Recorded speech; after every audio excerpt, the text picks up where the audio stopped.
ظلم یعنی تو ایران توی مملکتی بعد از 27 سال کار وسیله زیر پاد یه موتور مزاده‌ای بود.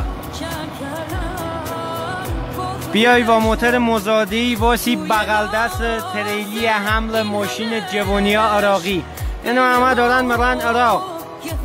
نه اونم رولز رویسه، نه اونم چه بدبختیه، ولی یه نن خوب مشناسم.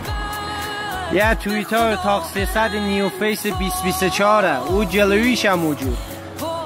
سگو اون میتسوبیشی و بالاکو سیما خار داره داداش.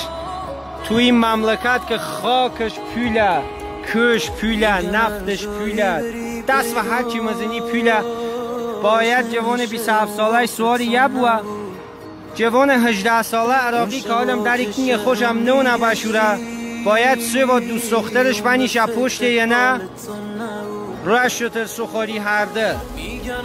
او یکی که حالم نونه گرما چیه سرما چیه باید سوار لنکروز اتاق 300 بوه بره سر روی دنم کویر کمپ بده.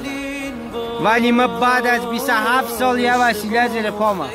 خدا سی باعث بانیش نسازه. هر که باعث موه یه بوه حسرت ما ناموسند سرا خسته امام از دام بغل امام ای بالا سه دیجه دو گلفتام ها تا دیه امام بالا که بیام دینو فیلم بیدم. یه وسیله زیر پا منه، یه وسیله زیر پا یه کشور جنگ زده عراقیه. یعنی ایران قد عراق نیست ناموسن. سی چه عراقی باید سواره اینو بوه، سی چه ما باید بیام دینو فیلم بیدم. مگر ما چی ما قرآن دریم، مگر ما کفر کدم.